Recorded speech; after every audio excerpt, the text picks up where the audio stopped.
and prevail in your fantasy football league with the help of our starting lineup.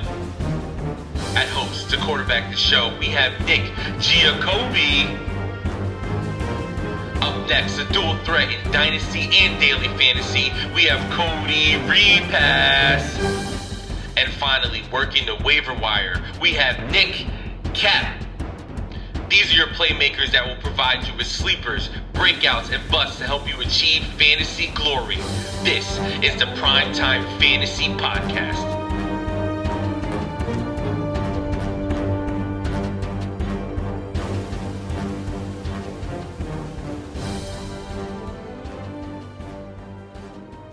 Welcome, everybody, to episode 14 of the PrimeTime Fantasy Podcast, where we give you our predictions, our picks, in the hopes that we could help you prevail throughout the 2021 fantasy football season. I am your host, Nick Giacobbe, and joining me is my longtime friend of 15 plus years, Nick Capsalis. How are you doing today, Nick? Doing pretty good. We got a big trade. Not me and you. Me and Cody got a big trade going in our league. So, that's always a beauty. We do. So we'll talk about that in a second. I do want to touch on this. Cody's going through a couple different personal things at the moment. He hasn't been on the last two shows for that reason, and we're wishing the best for him out there. So that is why he's not on this episode. He is taking a little bit of time away from the show, trying to figure out what's going on in his life, and that's okay. So he's not going away for good. He's still going to help us out. He'll give us daily fantasy picks and all that other good stuff, but I just wanted to let you all know that Cody's not going away permanently. For now, he's taking a little hiatus, but that's okay. As I said, me and Nick have been friends for 15 years.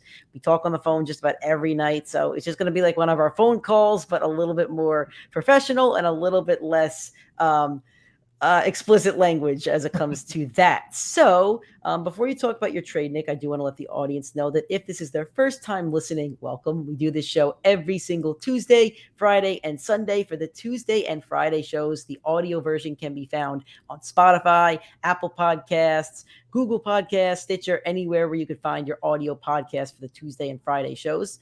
If you do listen on iTunes/Apple, please give us a 5-star rating and a review. You could also watch the show on Tuesdays and Fridays on our YouTube channel, where you see me and Nick. There's fancy graphics and a lot of other good stuff that goes on for the video version of the show. Now, our third show that I said is on Sundays, 11 a.m. Eastern Time, a live show on our YouTube, Twitter, and Facebook pages. We go from 11 a.m. Eastern Time to 12 o'clock. We'll talk some daily fantasy. We'll talk about the injury updates for the 1 o'clock games, and we answer your questions. It doesn't matter what time you join the show. It doesn't matter what platform. We're going to answer every single one of your questions, whether it's a start, sit, daily fantasy. If you're in one of our leagues and want to talk trash, we'll even throw you up on the big board too. And we may have some guests on. We may have some surprise guests on once in a while, so we'll see where that goes. So that'll be this Sunday, 11 a.m. Eastern Time. The social media accounts are our YouTube page and Facebook page will be PrimeTime Fantasy Podcast. Twitter, TikTok, and Instagram, PrimeTimeFFPod. Please follow us, like stuff, retweet, all that other good stuff. All right, Nick, let's hear about this trade that you made with Cody in the league that all three of us are in. All right, so first of all, I'll just start off with flat out what the trade was, and I'll give my reasoning behind it. So I gave up two crucial parts of my team. I gave up Nick Chubb and Amari Cooper. I also picked up Devonte Booker off of the waiver wire and included him in the package just to make sure the deal went through. And in return, I got Tyreek Hill and Antonio Brown. So I'm 1-4 in this league. I'm top 5, I think, in scoring. Just some really tough matchups. So getting points on the board wasn't the problem. But I realized I need someone that's going to really win me a league. And I figured, Nick Chubb's a great player. Amari Cooper, great player. But at the end of the day, Tyreek Hill, potential to win you fantasy weeks, especially in this league. We got bonuses for 100 yards, 200 yards, 40-yard touchdown, 50-yard touchdown. These bonuses really can, win you a fantasy week, especially when you have someone like Tyreek Hill. The reason I chose to get rid of Amari Cooper and Nick Chubb is because I felt like I was putting a little bit too much of a ceiling on my team. I have Ezekiel Elliott and Amari Cooper, so I'm already stacking the Cowboys, and I have Nick Chubb and Kareem Hunt, so I was stacking the Browns as well. So I figured, let me get some more diverse pieces in my lineup. Let me get Tyreek Hill, who could really give me such a high ceiling as a team. When you put him with Zeke, with how hot he's been, Kareem Hunt's been hot, Chase Claypool's going to get hot, Tyler Lockett has those big games. If I get one of those big Lockett and Tyreek Hill games in the same week, that's a week I should guarantee lock in as a win. I figured I needed that to start catching up because I'm 1-4. So I figured let me go get a big piece, especially because I do have a ton of depth on my team. In my opinion, I got some good pieces that I'm comfortable playing every single week. So I figured I had to make a trade like this, get that really high ceiling wide receiver that could win me weeks. So I chose to go with this. I definitely gave up a little more, and I definitely gave up more points than I wanted to. But Tyreek Hill, I mean, he's a wide receiver one, can finish wide receiver one on the year. Antonio Brown has proven to be a must start. I think he's the wide receiver 18 right now, and that includes a COVID game and a game where he only had 3 targets. So that's phenomenal. There's 2 guys I'm slotting in my lineup every single week. Combine them with Zeke at the running back, Claypool, Lockett. I feel very confident every single week that I can go into any matchup and win now. So for those of you that are watching the video version, I have pulled up Nick's team so you could have seen it that entire time, but he just spoke about his trade, so I'm going to remove that. And the big kicker about this trade is Tyreek Hill cannot drop 40 points on Nick in this league. He can in his other 4 leagues, but he can't in this one. So that disappoints me as a Tyreek Hill owner because I know anytime Nick faces Tyreek Hill, we're guaranteed a big time week. All right, let's get into the news of the week or the day. This is Friday that you're listening to this. We're recording on Wednesday, October 13th. So we're giving you the injury updates that we can as of Wednesday. So we're going to start off with Tua Tagovailoa is practicing on Wednesday, or he did practice on Wednesday. He's eligible. Did he come off IR? I forget. Is he off the IR yet, or he's just eligible? I think they're planning to take him off the IR. They didn't officially take him off. Yeah, I think as of Wednesday, right now, he's not officially off the IR. However, but he can play this Sunday against the Jacksonville Jaguars in London. But when are they flying out for that game? It might be tomorrow. Or they might be out there already. I'm not sure about that. I'm not sure. Well, he was taking reps at practice, so I imagine they're still in Miami. So if they're in Miami, then no matter what, he's taking reps with the team, no matter where they are. Yeah. So Nick, If Tua does play this weekend, what Dolphins are you starting? I don't think anybody's starting Tua, but what Dolphins would you be comfortable starting against the Jaguars if Tua is playing? If you're in a super flex league, I think you could start Tua. If you got 20 quarterbacks and you got to play 2, and you're dealing with a Russ injury or one of those injuries at the top, I think Tua is a viable option. It's a good matchup. The London game, they're going to put some points on the board in this game. Neither one of them has a good defense. Miami's defense isn't that. It's not going to be a shootout, but it should have 27 points, 30-point game. I think 2 is a viable option. Outside of that, I like Waddle as I always do. I hate Gaskin with Tua in. I do not like Gesicki with Tua in. I saw a stat where 50% of passes with Jacoby Brissett went to the tight end or running back. That's a large part of the production from the 2 players. So that's a knock at them. But, I don't know Devonte Parker's injury status. I don't think he's coming back. I don't think he practiced today as far as I know. So I would assume that he's missing this week. Fuller's still gone. I think Waddle's your best option. I think Tua in a super flex, 10-man league, 12-man league. There's better options, though, for quarterback. I think that Mike Gesicki is still startable. Tua is still a young quarterback. He's going to target the tight end. Maybe not as much as Jacoby Brissett, but I still think Gesicki is startable. When you're only starting 10 tight ends and Kittle's one of the ones that are out. Logan Thomas is out. Dallas Goedert just went out. We have bye weeks, so I know Atlanta's on a bye. So there's tight ends that are out right now. So I think that Gesicki's startable. I think Waddle's a guy you could start most weeks. If you're starting 4 receivers, he's probably 1 or 3 receivers even. He's probably one of your top 3 or 4 receivers, depending on how you drafted or how your waiver wire has shaken out. But I think Waddle's definitely startable in this one. Next up, Clyde Edwards-Helaire is out 3 weeks minimum. He was put on the IR. His first game that he could play again would be against the Packers in week 9. Daryl Williams was the hottest free agent off the waiver wire this week. And guess who forgot to set his waiver wire last night in the correct order and was number 1? That was me. I got stuck with the Bengals defense instead of Daryl Williams. That really sucks. I had car issues this week that other people know about. But I forgot to set my waiver wire. That one's on me. No excuses, but I messed up. I messed up in a league that I'm 1-4 in. And are you number 1 in points against right now, or am I? Because we're pretty I'm close. number 1. I have 870 points against. You're at 840. It's week 5. Yeah, we're really close now, which is really bad. So I put up I'll tell you this one. I almost had a Monday Night Miracle. For those of you that watched or listened to our Tuesday show, Jonathan Taylor had 17 points off the first play. I needed 40 to win this matchup, and I had 37. Heartbreaking.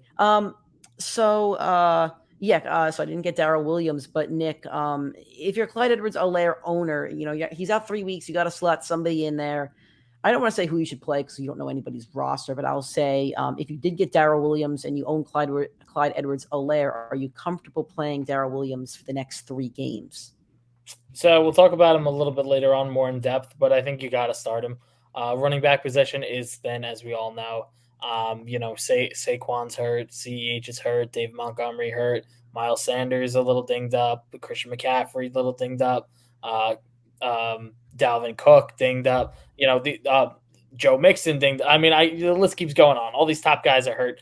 You need the running back position. And, there's not a lot of guys that can get you 100 yards. I don't know if Daryl Williams is, but I do know Kansas City's going to put points on the board, and they're going to give the most opportunity to a running back to find his way into the end zone. When you have that upside, especially going up against Washington this week, it's a good matchup. It's a good matchup, and it's a team where you take the running back no matter what. Clyde was drafted in the end of the second, early third round for purely off of the fact of how many opportunities he would get in the red zone. So you got to play Williams in his place. And the Chiefs' next 3 opponents are the football team, the Titans, and the Giants. So you are starting Daryl Williams all 3 of those games. All right, next bit of injury news. We have A.J. Brown. He was a limited snap count last week in his first game back. He's expected to have a normal workload this week against the Chiefs on Monday Night Football. It's an extra day of rest with Monday. So I'm not going to – and there's really nothing to touch on here, but that's just an update for them. The bigger update out of Titans is Julio Jones is back at practice for the first time since his injury on week 3 against the Colts, I believe. So he practiced for the first time today. Playing again on Monday night. So I think he would play if he's already practicing. So Nick, is Julio Jones somebody that you're going to start in your lineups on Monday night against the Bills? That's a tough one because I think Buffalo is easily going to put points on the board and they're going to be playing from behind. So it might not be as much of a Derrick Henry game. Derrick Henry's Derrick Henry, not benching him anyway.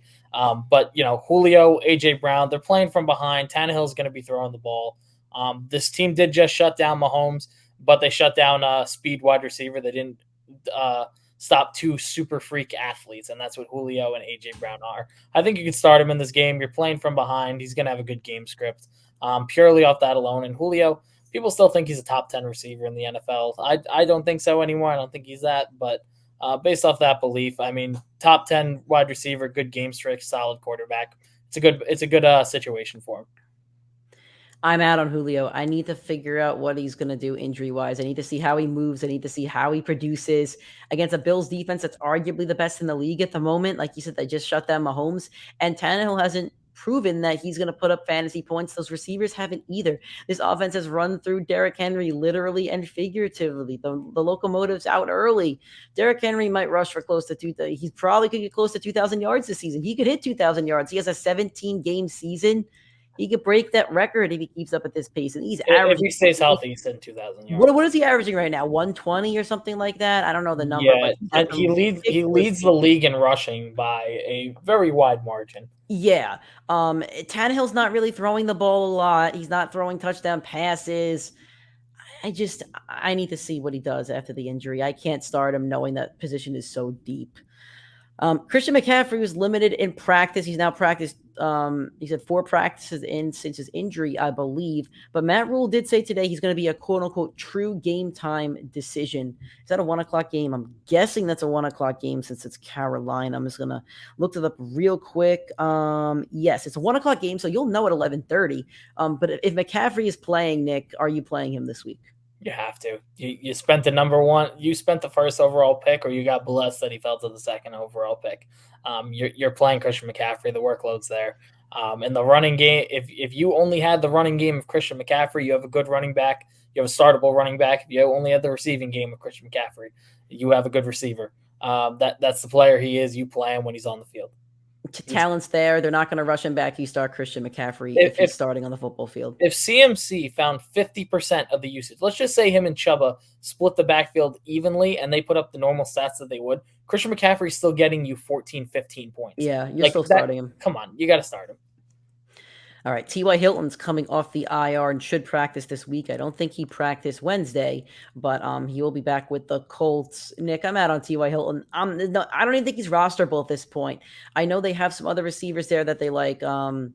Paris Campbell, Zach Pascal, and obviously Michael Pittman's been a fantasy reliable receiver for flex spots this year. They have 2 other tight ends, Jack Doyle, Mo Alley-Cox. They have 2 running backs that they like to use. I don't see where T.Y. fits in this offense, especially with coming back for his first game. I know the matchup's favorable against the Texans, so if he just wound back the clock and did vintage TY and had like 2 tutties and 100 yards, would I be shocked? No. But am I telling you to play him safely? No. I wouldn't touch him this week. My brother is convinced that T.Y. Hilton's a league winner, and I'm convinced that he belongs in a penalty. In what league? In what league? Is he on your bench? T.Y. Hilton will win you 2 weeks, and it's just 2 games against the Houston Texans. I think he's put up in his last 16 games 1,600 yards and double-digit touchdowns against them. Those are the 2 weeks he's been relevant. And they do have the Texans this week, but again, his first game back, I can't trust him with the receiver position being that deep. But again, like if his daily fantasy value is really, really low, if it's at like 3,000 or something, and you got to fit somebody in, just a wild card, yeah, maybe he has 100 yards and 2 touchdowns, and one of them's a bomb. I'm just warning you, if we have to talk about T.Y. Hilton as much as Cordell Patterson this season, we might. I'm gonna be so fed up. I'm going to be so fed up. Jarvis Landry is eligible to return from the IR and return to practice, but no confirmation on if he will be taken off IR. So again, by the time the show drops on Friday, it could have happened on Thursday, but as of right now, hasn't practiced and he hasn't come off IR. But if he does practice and play this week, are you playing him against the Arizona Cardinals? Bad matchup. Not doing it. I don't trust Baker Mayfield as a quarterback. Yeah, me neither. I don't want him in my lineup. OBJ's barely fitting in my lineups at this point, so I don't want Jarvis in my lineup. Last bit of injury news. Daniel Jones is on track to clear concussion protocol and play Sunday against the Rams. As of right now, he hasn't cleared it, but yeah. So Daniel Jones, Giants, is this going to affect your lineups at all? I don't think so. I mean, even if Daniel Jones plays, Mike Glennon found production to the wide receivers. So, I mean, I'm not playing either of them, but I think the wide receivers won't take a hit whether he's in or not. I'm also out on all the wide receivers against the Rams, so there you go. I just want to let you guys know a bit more of injury news. This is the first week of buys. The Jets, who I don't think you have any Jets on your fantasy teams in your starting lineups. The Falcons, if you have Kyle Pitts or Ridley or even one of the running backs. Cordell Patterson. The Saints, Kamara, I don't think anybody else. And the 49ers, the only name should be Deebo Samuel affected. So if you have anybody from these 4 teams, make sure you figure out your buy situations. All right. Up next is lock or flop. We're going to tell you which of these players are locks and flops for each position. So let's start with the quarterbacks. We have Ben Roethlisberger Sunday night against the Seahawks in Pittsburgh, Joe Burrow going to the Lions, and Carson Wentz against the Texans. He's home for that. Let's start with Carson Wentz. Carson Wentz home against the Texans. Is he a lock or flop for you, Nick? I advised my friend who suffered with a Russell Wilson injury, go pick up Carson Wentz, play him this week. I think if you're streaming a quarterback this week, he's the go-to guy. A lot of those other streamers have tough matchups, and 2 of them are on bye this week. James Trevor has Miami if Trevor's on your waiver wire. Yeah, Trevor's another good one. I think Carson Wentz looked really, really good against Baltimore, and the Texans are not a better defense than the Baltimore Ravens. Ty will be there. I don't know how much production he will have, but he's going to have a slew of options to pick against this defense. Carson Wentz should have no problem moving this ball down the field. I think he has a big game this week. I think he's your streamer guy. Carson to me is only a streamer. It's only if he lost Russell Wilson and didn't carry a backup quarterback, which is my situation. I don't even think he's on our waiver wire at the moment.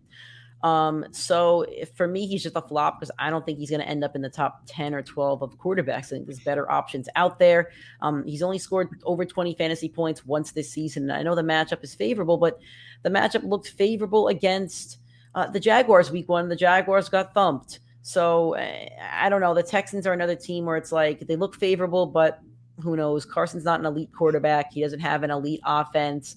I don't really trust the guys that he's throwing to. And the Jonathan Taylor show is in full motion now. Taylor's had 2 straight weeks of 20-plus fantasy points. Monster game on Monday night. I think it's going to be a running back show again against those Texans. Let's go with Joey B. What would they call him? Joey Franchise, I think they were calling him last week. Joey B against the Lions. We don't know how much he can speak, but he can throw that damn football, and that's all that matters. Are you starting him against the Detroit Lions? Not a question in my mind. Such a good matchup. Phenomenal player. They're coming off that emotional loss. They're going to fire right back, hang 40 right on this pitiful Detroit Lions team. Yeah, tough one for the Bengals last week, but I think Burrow's a lock this week. I'm just going to check right now. I believe he's been a top 10 fantasy quarterback this year, as far as I know. I just want to get the correct number. So, actually, no, he's sitting outside the top 10, but I mean, he's had 20 plus fantasy points 1 week. He's had 18, 3 of them. Again, there's 3 receivers that he could throw to over there. They're all really solid. Chase, Boyd, and Higgins. I think that every week, Higgins and Chase should be in your lineups. Tyler Boyd, he's not getting the receptions that I wish he would get as a Boyd owner, but from a Bengals perspective, and Mixon too, all those Bengals should be locked into your lineups. The Lions have one of the worst defenses in the league. They're also coming off a tough loss, so I'm hoping that might be a little bit of a shootout in this one, but we'll see. So yeah, Joe Burrow, he's a top 10 quarterback play for me this week. All right, Ben Roethlisberger, who I don't think he's rostered in a lot of leagues at the moment, but guess what? The Carnival is traveling to Pittsburgh. So Nick, is Ben Roethlisberger going up against those Seahawks a lock or a flop? It's so tough. I want to say yes because of the matchup. I think I'm going to do it. I'm sorry to your Seahawks, but I think the Big Ben and this team, they can run the ball with Najee pretty well. But, man, they like to check it down to him. They like to just abuse Deontay. They like to use Claypool now that Juju's out on those shorter routes. And that this team is going to move the ball without a problem, without Juju on that field. I think Claypool is so good after the catch. So is Najee. So is Deontay. Even if you don't think Ben can throw the ball 40 yards, which he did in the first quarter last week just to shut people up with that 40-yard Deontay touchdown, like he's going to be able to, and this defense could not guard a garbage bag if they wanted to. They are horrendous. Seattle secondary is pitiful. Should be a pretty easy game for Big Ben, and these receivers are going to run with the ball after the catch. Like, even if he's not throwing the ball deep, they're going to run with the ball. He's going to get his yards. They'll find the end zone. It's going to be pretty easy. Geno Smith's going to turn the ball over, too, and give Big Ben. Geno Smith is projected more fantasy points than Big Ben right now. Yeah, that's ridiculous. He's not doing anything against this Pittsburgh defense. No. I want you to watch this. This is our league, all right? Big Ben. We're going to click add. We are going to click. Where are you, Trevor? Oh, I had an open roster spot, apparently. We're going to do move. Big Ben is going to be my starting quarterback this week because the Seahawks absolutely suck. They are terrible. I was listening to the press conference and Bobby Wagner. I love Bobby Wagner. He's not the problem. And he's like, oh, it's on the defense now to lead the charge or to carry the team now. What are you carrying? Because you're going to spill all of it. You're going to drop all of it. It's like a waiter slipping on a banana peel and dropping all the plates because that's what this defense will do. They're terrible. The Steelers are going to put up the most points they put up this season. I don't know what the number is that they put up. Maybe it's 20. Maybe it's 25. I don't care what the number is. Najee is going to have a big game because guess what? They can't guard the running back and they can't stop the run. And they're number 2 in rush defense, by the way, in allowing yards. They're terrible with that. From the receivers, those corners, I could go play cornerback for the Seahawks right now. I'll suit up. I'll get a helmet and I'll try my best because guess what? Right now, they're not doing much better. And this is not going to turn to a Seahawks podcast, but still, they are absolutely terrible. Play every single player against the Seahawks going forward. I have Trevor going against the Seahawks in 2 weeks, and I can't wait. That's going to be the game that saves Urban Meyer's job if he hasn't hung out at a Seattle bar before the game or something like that at the Pike Place Market. Maybe he'll be going tossing fishes to all the nice ladies down there, buying them Starbucks or something. I don't know. Anyway, let's go to the running backs. All right, so we have Daryl Williams, Chiefs at the Washington football team, Chase Edmonds, the Cardinals at the Browns, and Daryl Henderson, the Rams at the football Giants. Let's start with Chase Edmonds, Nick. Cardinals at the Browns. Is Edmonds a lock or a flop for you? I've said it before. I think he'll be a bust on the season. I wouldn't have drafted him purely because he has genuinely no upside because he's a receiving running back, and receiving running backs benefit from pocket quarterbacks. And Kyler Murray is the furthest thing from a pocket quarterback. He's a moving pocket. He's runs the ball when he has the option. He does not check down. It's the reason I don't like him. And with the pressure that this team's going to be facing with Myles Garrett and Jadeveon Clowney, this is a horrendous matchup for Chase Edmonds. I do not like him in this game. I don't like him on the season. I'd go trade him if you had him. This is an interesting one because he's the running back 15 on the season. He scored over 12 fantasy points 4 out of 5 weeks. He's going up against the Browns defense. That's actually the number 2 defense in the league when it comes to rushing. They allow, looks like 75 yards a game, I believe that number is. But Austin Eckler just tore them up last week. And he's a receiving back too. So this is an interesting one. However, I think I'm going to bench him this week. That Browns defense is tough. The Browns are coming off a tough loss. It's going to be a good game, I think, but I think Edmonds is somebody that you could find a better play for. It depends on your team, though. If you lost Dalvin Cook and we don't know what his injury status is as of Wednesday. If McCaffrey's not playing, Mixon, Chris Carson has a little bit of a stiff neck too, but I think he's going to play. So it just depends on your injury situation. However, I would call him a flop because I don't think he's going to be a top. When you play 2 running backs in most leagues, so 20. I don't think he's a top 20 running back this week. So to me, he's a flop. Let's go with Daryl Henderson, the Rams at the Giants. Are you starting Daryl Henderson? Daryl Henderson will finish as a top 10 running back against this horrific Giants defense. That's all I'm going to say on that. The Giants are the 6th worst rush defense in the league, allowing 138 rushing yards on the season. Rams are going to be up big in this matchup. They're going to have to kill the clock, and they just don't use Sony Michel. Daryl Henderson is good for 100 yards and a tutty, so he's a lock for this week. Daryl Williams against the Washington football team. Is he a lock or a flop? As we said before, I'm not going to go too long on this one either.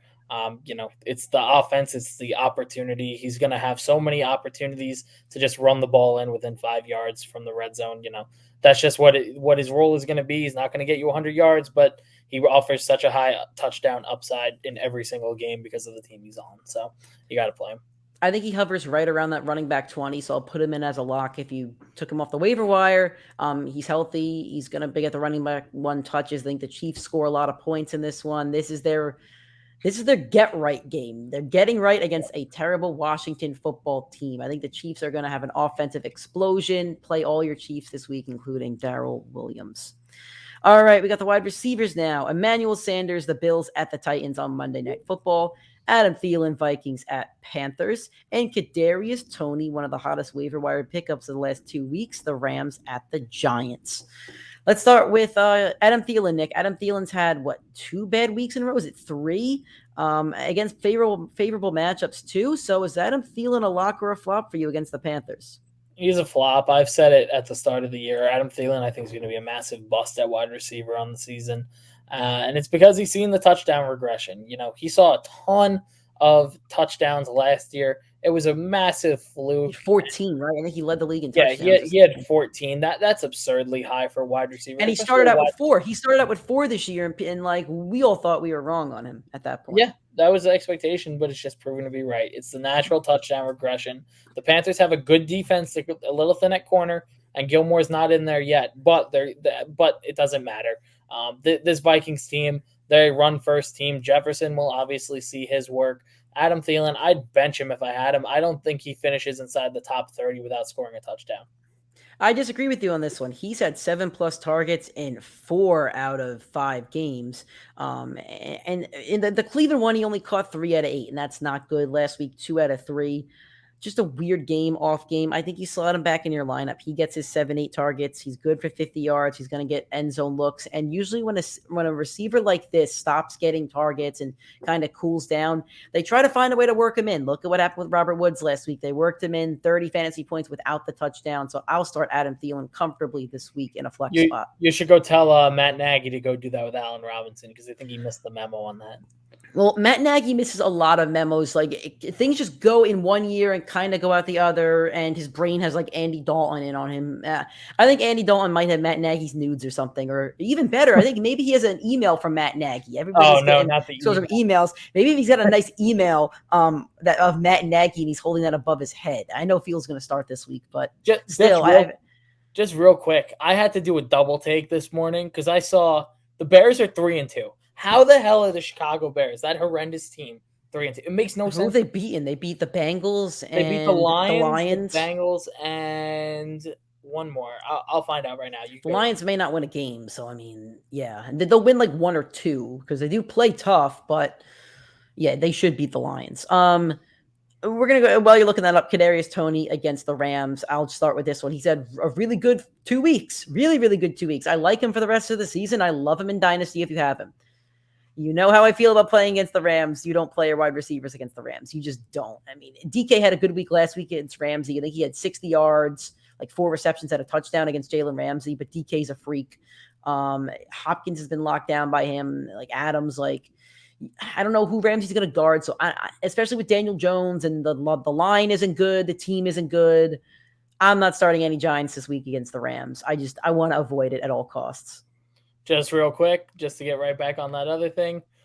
Speaking of emails and Matt Nagy, you'll never guess who the third win was. It was against Mr. John Gruden. Oh, that's phenomenal. That is phenomenal. Wow. What time, man. Wow. Kadarius Toney, lock him in if Shepard and Sladen are missing more time. That opportunity is huge. Double-digit targets last week. He broke OBJ's record for most receiving yards by a rookie, I think, in Giants history. Oh, wow. 189 or something last week. With 189, and then the game prior, or the Odell, was 185. And he also managed to follow his mannerisms of punching a safety after having a monster game. That's it's kind of funny. If you want a fighter on your team, yeah, I mean, you're allowed to fight in this league. You're allowed to be convicted of murder, assault, any of that stuff. But just in case you send some emails, that's a problem. And just to be clear, neither of it's okay. But we're working with a double standard here. But we're not going to get into that because, of course, there's a double standard. I love Kareem Hunt, but yeah. There you go. All right. Emmanuel Sanders for me. Let's go to Emmanuel Sanders against the Titans. He's an absolute lock. He's had targets are 8, 6, 6, 6, 5. In his last 3 games, his points are 26, 11, and 20. 2 of those, he had 2 touchdowns in each one. The Tennessee defense is one of the worst against wide receivers. I know Stephon Diggs could use a nice get-right game. Well, Monday night, circle the wagons. The Bills are going to steamroll those Titans.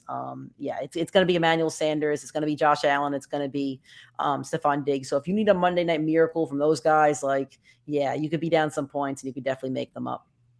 I'm not locking in Emmanuel Sanders. The 2 games where he had monster weeks, he had double-digit touchdowns. The 2 matchups where he did that was Washington and Kansas City. Both horrendous defenses. So are the Titans. But the other teams that he did not execute multiple touchdown games and, scored less than 10 on the week was Pittsburgh, Miami. Then he had 13 against Houston. Can he get 13 again? Sure, but I want a little more upside from someone that's a firm starter.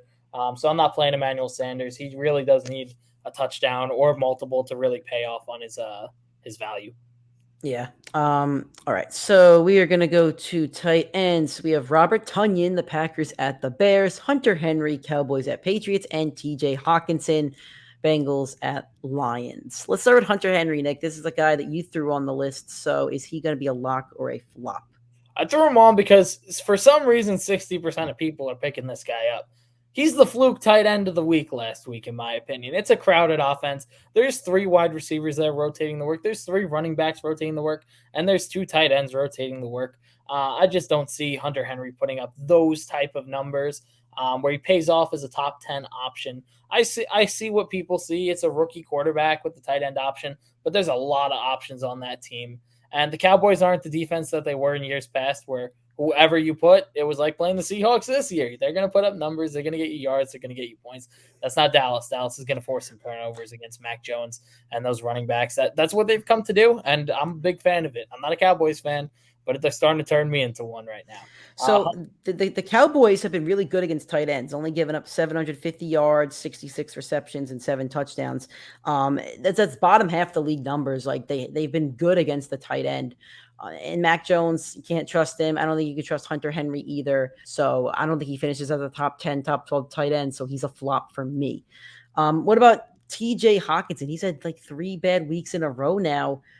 Bengals defense has been iffy. They've been better against some teams and some teams they're middle of the pack, which is an upgrade compared to last year. But Will Hawkinson be a lock or a flop for you, Nick? Bad game, great game script. I'm sorry for TJ Hawkinson. Lock him in. He's got so much talent, and you drafted him as the tight end 5, I think, in most leagues, maybe 6 if you took Pitts above him. That's what Hawkinson is. He's a tank. I like him on the season. He's struggling. So is George Kittle, but he's not someone you're questioning starting. If you saw those first 2 weeks that he put up, you just have to play him because that's the upside at the tight end position that you can get. And with this favorable matchup where they're going to be down early, they've been contending in the past few games, which is not something the Lions are going to do for the rest of the year. It's not going to be like that against Cincinnati this week. So they're going to be down 15, 20, 30 points, and they're going to be throwing the ball, trying to catch up, and Hawkinson's going to be golf's go-to guy. Yeah, the Bengals have given up the third most receiving yards to tight ends. They give them 8 touchdowns. Lock in TJ Hawkinson. He's a guy you drafted in round 6 or something like that. I think he's good for a nice get-right game against the Bengals. How about Robert Tonyan, the Packers at the Bears? For me, I think he's a lock because the Bears have given up 88 receptions, 932 yards. That is good for sixth in the league. And 12 touchdowns, which is the third most in the league. And guess what Robert Tonyan does? He scores touchdowns. And guess what Aaron Rodgers has done to the Bears for 15 years? He has abused the Bears. They're endangered at this point when they face Aaron Rodgers. So Tonyan's going to get in the end zone. He may only get like 40 yards, but you get 40 yards, 3 receptions, and a touchdown. You're a top 10, 12 tight end on the week. So I'm locking Tonyan in. You want to hear his workload this year, Nick? Week 1, 4 targets, 2 catches, 8 yards. Week 2, you got 3 for 3 with 52 and a touchdown. Since then, his most receiving yards in the game was, can you guess it? 8. Get right game. It's a get right game. 8. The Bears are terrible. It's a get right game. If he finds the end zone, right game. If he finds the end zone at the pace he's playing, he's getting you 7.7 on a 7-yard touchdown. That's still not enough. Yeah, but it's a get-right game, and the Bears aren't good against tight ends, so Rodgers is going to throw him the ball. Nope. Bench him. Trust me. It's horrendous. He's horrendous. All righty. Cody would agree with you on that one. All right, we're going to go to Rapid Fire to help with your other start-sit questions. Rapid Fire works like this. Every single game, we take one player from each team, and we decide which one we would rather play. So let's start with the 9:30 London game. Jalen Waddle or Marvin Jones? Give me Jalen Waddle. I'd like Tua back in this matchup.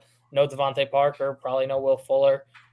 Gesicki and Gaskin are going to see the reduced workload. Jalen Waddle looked good with Tua. He's gotten better as a player each and every week. I trust Jalen Waddle against this secondary. I'm going to take the opposite side. I'm taking Marvin Jones. He's the wide receiver 1. The Jags are throwing more. They're improving little by little by little. It's all about I tried to think of a joke, but my mind kind of slipped. So I'm taking Marvin Jones. I'm going to take Marvin Jones in that one. Maybe the pubs are going to be open in the UK. Yeah, Urban Meyer's taking a separate flight home for sure. Win or lose, he's definitely taking a separate flight home from that team. Or maybe they go out and celebrate together. Maybe if they get their first win, maybe Urban. He'll take the team out. That'll really gain their trust and confidence. Yeah, well, that's a confidence that's a confidence builder, and it's a team builder. It's an exercise. It might work. Who knows? Randall Cobb or Darnell Mooney? I don't like Mooney on the season, but money Mooney, just because I will not start Randall Cobb. I don't care. I don't care if he puts up Cordell Patterson type numbers for the next 5 weeks. I'm not starting Randall Cobb.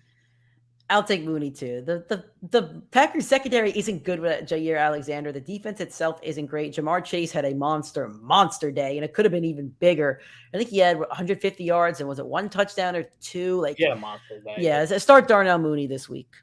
Joe Mixon or DeAndre Swift? Joe Mixon, I like the game script better. I think they're going to be pounding the ball. He's going to get 20, 25 touches. Even still dealing with the injury. I mean, I just like it. Also, Samaje Perine, his backup, is fighting an illness right now, and it looks like he's going to be sidelined for the game. So there's now playing their RB3 as their RB2. Mixon's going to have to see a lot more workload. I really like Mixon in this matchup. I think he could finish top 10 if he sees 65% of the snaps. I'm gonna take the opposite side. I'm gonna take DeAndre Swift. I think he's been a top 10 running back this year in fantasy football. He could catch it, he could run it. They even are starting to use him at the goal line. And Joe Mixon is still a little bit banged up. I don't think he's gonna get the exact volume that you're hoping for. I think he has a chance at getting in the end zone, but I don't think Joe Mixon's getting enough volume to get him to 100 yards. I think Swift can do that with receiving or rushing. So I'm gonna take DeAndre Swift. Michael Pittman Jr. or Brandon Cooks. Both of them, I think, are very good starts, but I'm going Michael Pittman. Michael Pittman has been so reliable this season. I don't know where he ranks on the season, but I think he's had double-digit points in every single week. I think he's coming off a 20-point game last week. I love Michael Pittman going into this fantasy year, and I love him as a player. He's immensely talented. If you saw him, he mossed someone this past week. It was beautiful. He's a great player. I like Brandon Cooks too. I think you start both of them, but I think Michael Pittman is the clear-cut wide receiver one on this team. I think he puts some separation between all the other guys, even if T.Y. is out there. He's the wide receiver 22 on the season. Brandon Cooks is the wide receiver 17. I'm going to take Brandon Cooks. I know he's had 2 rough games against Buffalo and New England, 2 better defenses. Indy's defense is not good, like, at all. Like, Hollywood Brown just put up 110 yards and a touchdown or something. I forget the exact number. But Lamar Jackson, I think he had 400 passing yards or something like that. Lamar had a ridiculous number too. Lamar Jackson can throw, and I'm a Lamar guy. I should bring my Louisville jersey and wear it on the show one day. Yeah, so I'm gonna start Cooks against that terrible Indy defense. These are 2 bad defenses, so we could see a shootout here. So I think both are very startable. Devonte Booker or Daryl Henderson. This might be the one that we actually agree on. So which one are you starting? I got Daryl Henderson. So do I. Yep. Okay. We spoke about him in Lock Flop. We don't need to touch on him. I'm not starting any of those Giants this week. Daryl Williams or Antonio Gibson. I'm going to go Gibson because I think Kansas City's defense, even though I think it's a get-right game for them, I think that their defense is still susceptible to the wrath of Taylor Heineke, and Gibson's going to have just as many scoring opportunities as Daryl Williams. So I'm going to go with Gibson. I think the talent's there, and even though Williams will probably have more opportunity, I think Gibson has a solid game here. So Gibson is interesting because a lot of people are down on him and think he's underperforming. He's the running back 13 on the year. He's had 20, 15, and 21 in his last 3 games. So he's starting to hit his groove a little bit. I know he's still a little banged up, so he's not even at 100%. I'm taking Gibson. You drafted him in rounds 1 or 2, probably 2. You don't bench a guy who's the running back 13 on the season. You don't. So, and both of these guys you shouldn't bench, but Daryl Henderson is filling in for the starter. There's a reason that Daryl Henderson wasn't the starter and why it wasn't a committee, because he's not as talented as Clyde Edwards-Helaire. So I'm going to play Antonio Gibson, who is the guaranteed starter. Hopefully they just start giving him more receptions because, this one's really interesting. I wanted to do Adam Thielen or DJ Moore. Nick wanted to do Justin Jefferson or DJ Moore. And I got to hear why. So, Nick, I'm going to give you the floor because I think this is ridiculous. So let's see. So I like both, obviously. I think you're starting both. I think DJ Moore puts up the better game this weekend. DJ Moore has had just as much production as Justin Jefferson.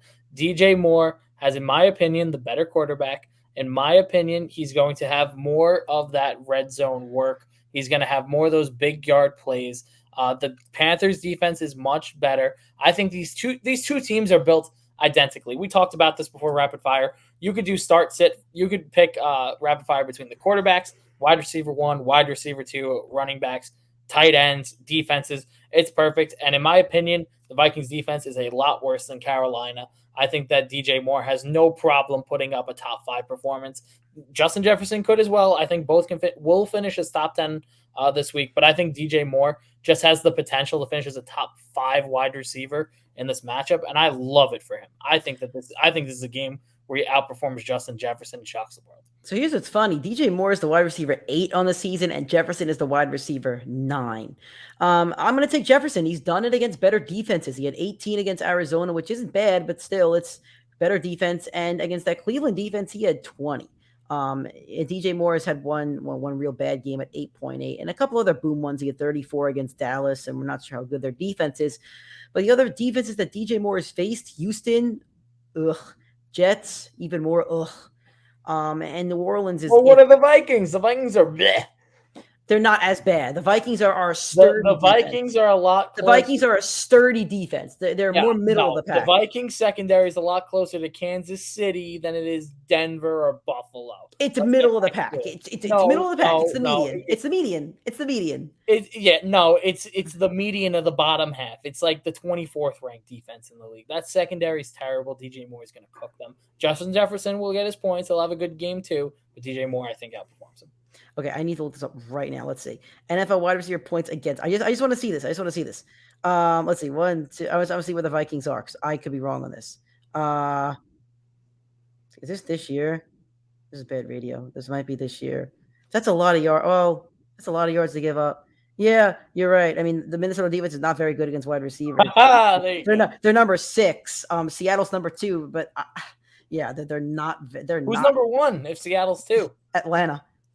Okay. I don't know how. I don't even know how that's possible. Even after that Jets game, that's crazy. Yeah, and Carolina is. Let's see if I could find. Where are you? Panthers. My eyes are either not working or I'm just not seeing them here. I know they're here somewhere. I'm gonna try one more time and then I'm just gonna throw the phone at this point. I'm gonna let you talk about this. Let's go to Mike Williams or Hollywood Brown while I look this one up. Hollywood Brown has had a shockingly good season compared to his ADP. But Mike Williams has been an absolute tank. He's a beast. When he's healthy and he's out there, he's putting out wide receiver. I think he's the wide receiver 3 on the year. That's crazy. Mike Williams is such a good player, and I'm happy to see it. There was a lot of rumors of Joshua Palmer. He's like a really big depth piece there. He's one of your guys. He was one of my guys, and I said, if you Joshua Palmer, he's some no-name guy that's not getting drafted in most leagues. He was the rumors around the Chargers organization where Mike Williams was not going to get the money that he wants, and they were going to let him go. He's getting money, all right. He is getting all. Mike Williams showed the hell up this year, and he has assumed that role. If Mike Williams keeps up this pace, he's going to be a top 5 paid wide receiver when his contract comes up. I think it's at the end of the year. Like, they're going to have to pay him if he keeps up this pace. He's outplaying Keenan Allen. Justin Herbert's in year 2. Like, you're going to pay the guy. It doesn't matter what number he wants. You're paying him. You're not letting him walk. He has all the leverage if he keeps this up. By the way, the Panthers defense has been pretty good against in middle of the pack, but yeah, much better than the Vikings. So I'll fold to you on that one. I'm still playing Jefferson though. Hollywood Browns has been stellar. He's been stellar the last few weeks besides that Lions game after he dropped those touchdowns. Since then, he's been stellar. So you got to play both of these guys. I think I have a friend. I think my friend Tom in the Dynasty League, he can't play Hollywood Brown. He just can't play him because of how good his receivers are. He has Mike Evans. He has Hopkins. I'm going to look it up right now because he can't play Hollywood Brown. I believe he also has Mike Williams. He has Hopkins, Cooper Kupp, Jamar Chase, Evans, Hollywood Brown, and Sutton. Wow. He's the most points in the league for a reason. But yeah, so I would play Mike Williams. You got to play him every week, but I think Hollywood Brown's a good play too. OBJ or Christian Kirk. You could kind of sub this in for any Cardinals wide receiver not named Hopkins. Christian Kirk, AJ Green, or Rondale Moore. Yes, I was going to say just real quick, I'm starting Odell over Kirk. But just to give my rankings between those wide receivers, it's D-Hop 1, Odell 2, and then I'd go with the rest of those receivers. I just think the opportunity's there, and that offense is crowding in Arizona. I think one of them will wind up outperforming Odell Beckham if Odell doesn't get the big play or get the touchdown. But I think you don't know which one it's going to be, and for that reason, I'm starting Odell. Yeah, it's a crapshoot there, so I would trust Odell. Like, he hasn't been great the last 2 weeks, but I got to think he's too talented to get going at some point, but maybe it's this name at that point. Maybe it's the same situation as Julio.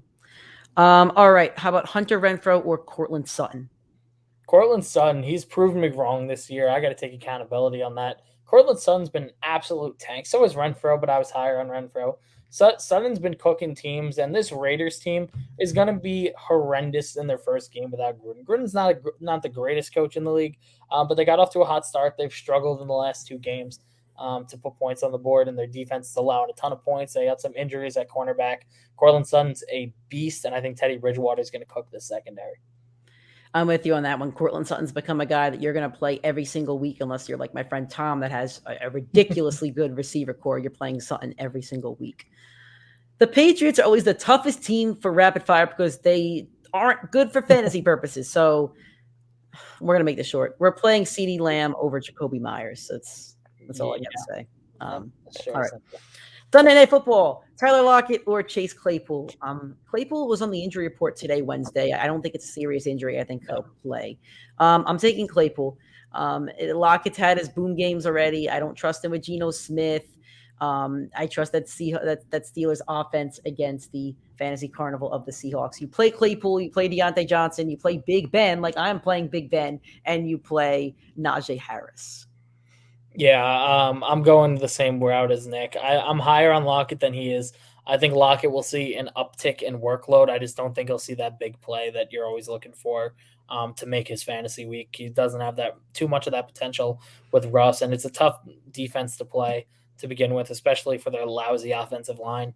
I think Chase Claypool's a phenomenal player. I've been on him all year saying, he's a big target guy, and that week 2 or 3 weeks ago, Juju and Deonte went down, and Claypool saw double-digit targets, had no problem getting the ball down the field, and is great after the catch. Chase Claypool's a guy you got to lock in, especially knowing Juju's gone for the year. I think Claypool will have no problem finishing as a top 20 wide receiver. And on Monday Night Football, Emmanuel Sanders or Julio Jones. I spoke about Emmanuel Sanders enough. I spoke about Julio before. I'm playing Emmanuel Sanders. I'll go with Julio because I trust the talent more than I do in Sanders, and I think it's a lot less crowded. I think you saw that in the weeks without Julio and A.J. Brown, that the team really did not like the wide receiver and just pounded Derrick Henry. I think with Julio out there, he's the wide receiver too, clear cut, not even a debate, going to be out there when he's healthy. I'm playing. Yeah. All right. That is Rapid Fire Start Sit for the week, and that is our show. Thank you all for listening. Hopefully we helped with your lineup decisions, and if we didn't, we do have a live show Sunday morning, 11 a.m. Eastern time on our Twitter, Facebook, and YouTube. We'll answer all your questions. I don't care if you jump in at 11:01 or 11:51. We'll answer your question when it pops up on our screen. So hopefully you join us for that if you are able to. There's a London game, but we're still going to be live. We'll be live during that London game. So if this was your first time listening, hopefully you did enjoy it. If you're listening on Apple, please give us a 5-star rating and a review. If you're listening on Stitcher, Spotify, or anywhere else, please give us a subscription. That does help us a lot. And if you're on YouTube, please also give us a subscription, a like. That all does go a long way if you're watching us on YouTube. The shows are Tuesday, Friday, Sunday, Tuesday and Friday for the audio and video versions, and then Sunday's the live one. You can follow us on social media, TikTok, Twitter, Instagram at PrimeTimeFFPod. You can follow us on Facebook or like us, Primetime Fantasy Podcast, and YouTube is Primetime Fantasy Podcast. All right, Nick, anything else you want to say before we end this episode? Guys, I'm sorry. I know there's another London game, and we don't want to interfere with your Urban Meyer watching Brian Flores to a game. I know it's a big hit watching these two teams that are going to be contending for the top 5 draft pick. So make sure you drop by the live. We're there for an hour. Quick questions. If Cody's back, DFS. If he's not, hope all's going well with him. Hope everything. Put us on during a commercial. If you want to ask a question, there's going to be commercials. So throw us on and ask us a question during the commercial. We're very happy to help you, and we're going to answer your question within 30 seconds to a minute anyway. So you don't have to stay for a full hour. Hop in 2 minutes, ask your question. We'll give you our advice. You like it, you follow. You don't. No biggie to us. We just appreciate the viewership. We appreciate the support. Make sure you stop by. It's an hour just to get your quick start sit questions out of the way. All right. You can follow me on Twitter at @TheNickGiacobi. That's it for us. We'll talk to you guys Sunday morning, 11 a.m. Eastern time. Twitter, Facebook, and YouTube. See you there.